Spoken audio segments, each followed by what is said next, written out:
మహిళల భద్రత ఎంత ఆందోళనకరంగా ఉందో ఈ వరుస సంఘటనలు నిరూపిస్తూ ఉన్నాయి. రోజుకి 70కి పైగా మహిళల మీద దాడులు, అత్యాచారాలు, హత్యలు, కేసులు నమోదవుతున్నాయి. గంటకి 3-4 సంఘటనలు మహిళల మీద ఇలాంటి సంఘటనలు జరుగుతూ ఉండే పరిస్థితి ఈ కూటమి ప్రభుత్వం అధికారంలోకి వచ్చాక ఈ రాష్ట్రంలో మనకు కనిపిస్తూ ఉంది. అది ప్రభుత్వమే తమ లెక్కలను చెప్తూ ఉందంటే అన్అఫీషియల్గా ఇంకెన్ని ఇలాంటి సంఘటనలు జరుగుతున్నాయో మనం అర్థం చేసుకోవచ్చు. ఇంత క్రూరంగా వాళ్ళిద్దరి మీద దాడి చేశాడు అంటే ఇలాంటి దుర్మార్గులకి ఇంత ధైర్యం ఎక్కడి నుంచి వచ్చింది? ప్రభుత్వం తాలూకా ఉదాసీనత, ప్రభుత్వం తాలూకా నిర్లక్ష్యం. ఇన్ని సంఘటనలు రోజు జరుగుతూ ఉన్నా ప్రభుత్వం దీని మీద సరిగ్గా రెస్పాండ్ కావట్లేదు. కాబట్టి ఇలాంటి పనులు చేసే వాళ్ళకి ధైర్యం పెరిగిపోయి రిపీటెడ్గా ఇలాంటి సంఘటనలు చేస్తూ ఉండే పరిస్థితి మనం చూస్తూ ఉన్నాం.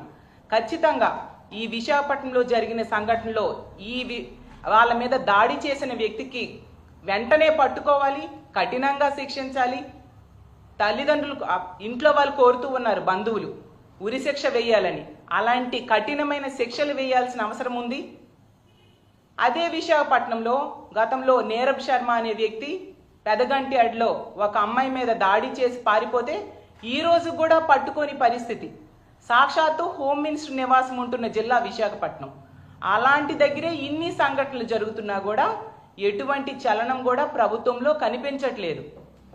ప్రభుత్వం తాలూకా ఉదాసీన వైఖరిని అలుసుగా తీసుకొని ఈరోజు ఇలాంటి సంఘటనలు రిపీట్ అవుతూ ఉండే పరిస్థితి మనకు కనిపిస్తూ ఉంది.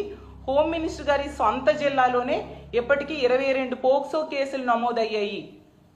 బాలికల మీద, మైనర్ బాలికల మీద ఇలాంటి సంఘటనలు జరిగాయి అంటే ఎంత దురదృష్టకరం మనం అర్థం చేసుకోవచ్చు. ఇలా రాజమండ్రి విషయమే తీసుకుంటే ఇందాకే తల్లిదండ్రులు వచ్చి మా అధ్యక్షులైన జగన్మోహన్ రెడ్డి గారిని కలవడం జరిగింది. జగనన్న ఆ కుటుంబానికి మా పార్టీ అండగా ఉంటుందని చెప్పడం జరిగింది. ఆ కుటుంబానికి, ఆ పాపకి న్యాయం జరిగేంత వరకు కూడా సహాయ సహకారాలు అందిస్తాము, న్యాయ పోరాటానికి పూర్తి సహాయ సహకారాలు అందిస్తామని చెప్పి ఆ కుటుంబానికి ధైర్యం చెప్పడం జరిగింది. 10 రోజులు అవుతూ ఉంది రాజమండ్రి సంఘటన జరిగి. 23వ తేదీన జరిగింది.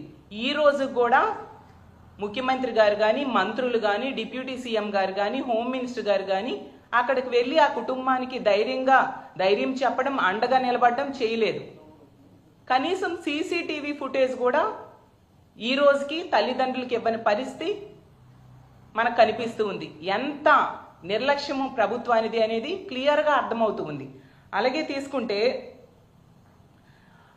ఇప్పుడు ఈ సంఘటన జరిగింది. ఇన్ని సంఘటనలో కూడా ప్రభుత్వం ఈ దిశ యాప్ను కనుక కొనసాగించుంటే ఇలాంటి సంఘటనలు జరిగేవా?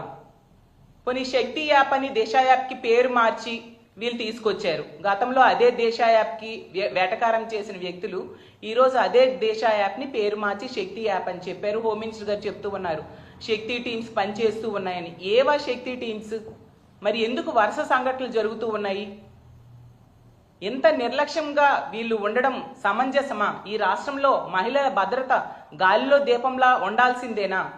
అడుగడుగునా చూస్తే ఎక్కడైనా నిందితులు, బాధితులు ఉంటారు. బాధితులకి ప్రభుత్వం అండగా నిలబడాలి, నిందితులకి కఠినంగా శిక్షించాలి. ఈ కూటమి ప్రభుత్వం అధికారంలోకి వచ్చాక మాత్రం నిందితులకు అండగా నిలబడుతుంది, బాధితులకి ఎటువంటి సహాయ సహకారాలు అందించని పరిస్థితి మన క్లియర్గా ప్రతి సంఘటనలో కూడా కనిపిస్తూ ఉంది. ఈరోజు తీసుకుంటే ఈ రాష్ట్రంలో ఆడపిల్లలు ఇంట్లో ఉన్న రక్షణ లేదు, బయటికి వెళ్ళినా రక్షణ లేదు, స్కూల్కి వెళ్ళినా రక్షణ లేదు, కాలేజ్కి వెళ్ళినా రక్షణ లేదు. ఇంత దారుణమైన సంఘటనలు వింటూ ఉంటే చాలా బాధాకరంగా ఉంది. ఈవెన్ ఉమ్మడి విశాఖపట్నం జిల్లాలో తీసుకుంటే ఆ రాంబిల్లిలో చూసాం. ఆ అమ్మాయి ఆ ప్రేమ కోసం ఒకడు వేధిస్తున్నాడు అని చెప్పి జైలుకి వెళ్ళి వచ్చాక కూడా ఆ అమ్మాయి కంప్లైంట్ ఇస్తే ప్రభుత్వము, పోలీసులు నిర్లక్ష్యం వలన అతను హత్య చేయడం జరిగింది. అలాగే ఏటుకొప్పాకలో 4 సంవత్సరాల బాలిక మీద అత్యాచారం చేయడం జరిగింది. మేము వెళ్ళి ఆ 2 సంఘటనలు కూడా ఆ కుటుంబానికి ధైర్యం చెప్పడం జరిగింది. అలాగే తీసుకుంటే ఎన్నో సంఘటనలు, ముచ్చుమరి సంఘటన, అత్యాచారం చేసి ఆ బాలికని ముక్కలుగా చేసి విసిరి పారేశారు. పోలీసులు అనేవాళ్ళు మహిళల రక్షణ కోసం ఉపయోగపడాలి, ప్రజల రక్షణ కోసం ఉపయోగపడాలి.